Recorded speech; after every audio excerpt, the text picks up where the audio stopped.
Hey, thanks for watching. In this video, I'm walking through my daily trading process, the same workflow that I use every day to go from market open to trade ready. And it's built to be repeatable and strategic and fast. So let's just dive right in. And I will first go on Benzinga, which is the main website that I go on to check the macro context of the day. Think of this like checking the weather before you head out. So I just want to know what I am walking into. So I'm just gonna click around here and find like the latest news. And what I'm trying to find specifically is text on if the market is gapping down or if there's Fed news breaking or if there's anything that completely changes up how aggressive that I want to be for the day. I'm going to click on markets. And this helps me get a look into the market's pulse, whether it's looking like a good trending day or if there are choppy conditions.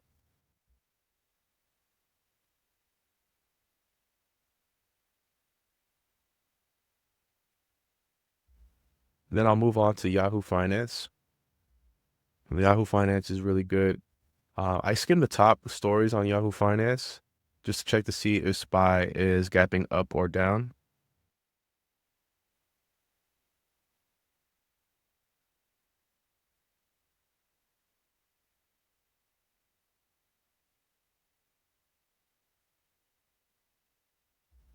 So I'll put SPY here,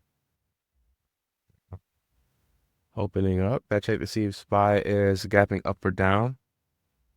Here is the chart for SPY, which is for the Spider S&P 500 ETF. And I'm going to take a look at VIX as well.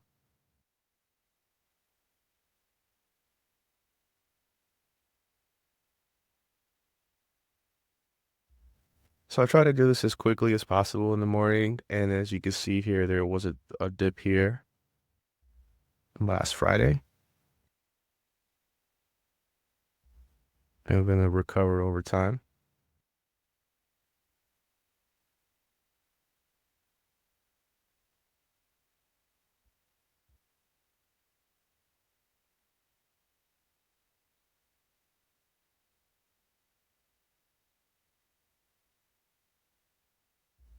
So next I'm going to move over to a site called Bar Chart. I use this to typically run my scan to filter out the noise and find setups that actually fit with my strategy. So usually I look for oversold stocks with a strong option potential.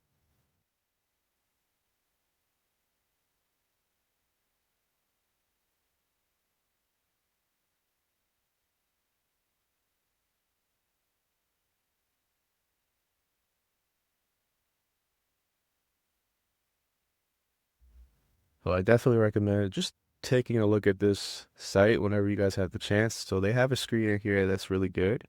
And what I'm going to do is go to the stock screener that they have available. It's going to take some getting used to play around with the site, but um, I typically I try to set a few parameters, and one of them is RSI.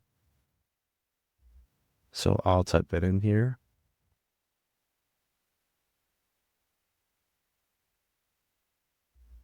I'll look for an RSI under 30.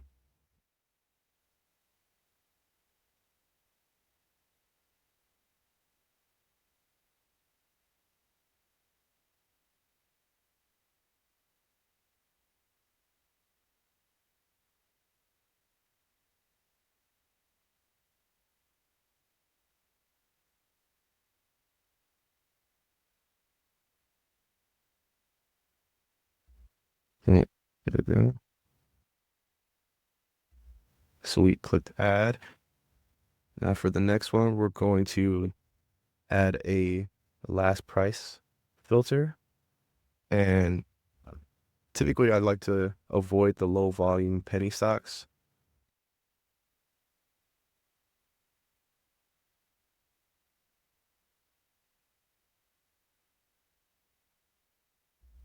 So it just has to be above $10 for me. Then I start to look at volume as well.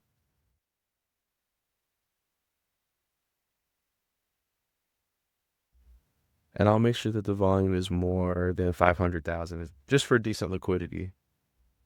Next, I'll look into what's called high implied volatility. So I'll do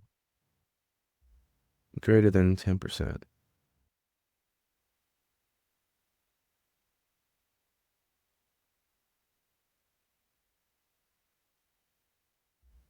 And once we apply all of our filters, we'll click see results. And this narrows things, it just narrows down thousands of stocks to maybe about 10 to 15 focus candidates for me. I'm basically filtering out everything except for the high implied volatility reversal. I'm looking at decent price structures. A few companies here I recognize, one of them being Figma. So from here, I chart the top names to see if the setup actually makes sense. So I'll just click into anyone here. Let's see if we could find a fun one to work with.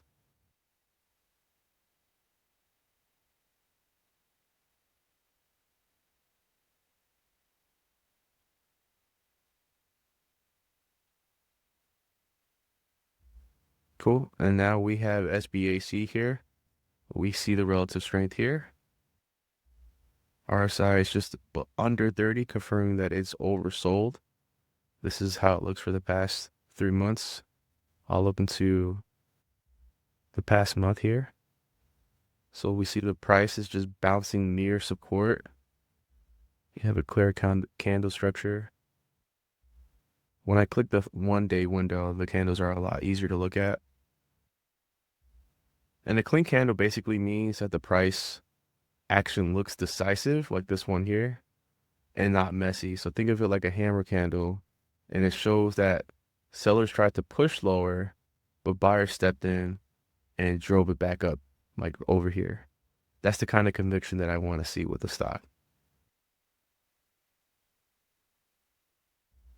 And there are ways to check in more on these trends. If you're able to use a site called TradingView, for example, you can put in more things called like moving averages to check the trends, plus Bollinger Bands to see if they're getting compression or if they're breaking out any sort of way. When all these pieces line up, that's a setup that's worth acting on. So next, if I'm really interested in the stock, I'll jump over to a site called Thinkorswim.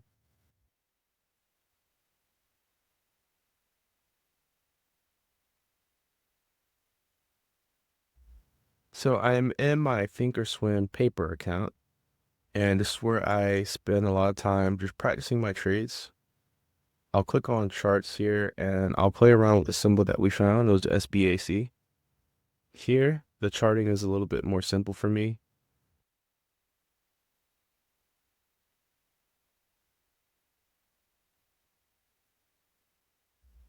And I jump into the Thinkorswim or Robinhood, depending on what I'm trading. For these type of plays, I usually buy calls or puts.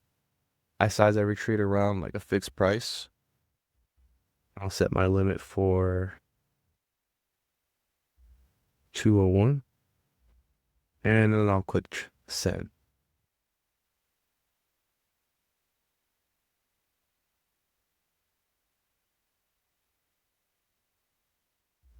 So win or lose, I always log my trades.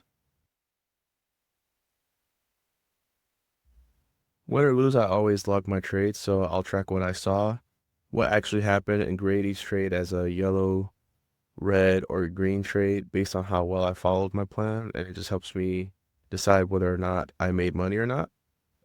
This helps me spot patterns in my decision making and turns mistakes into lessons. So all in all, trading isn't just about picking winners. It's about leveling up your process every week. So you can use charts like this to help just kind of keep track of where you're trading and where you can improve. So that's my complete daily workflow from market context to execution. If you have any feedback or questions, I'd love to hear them. This process keeps evolving, but it's helping me stay disciplined and sharp every time. Thank you for watching.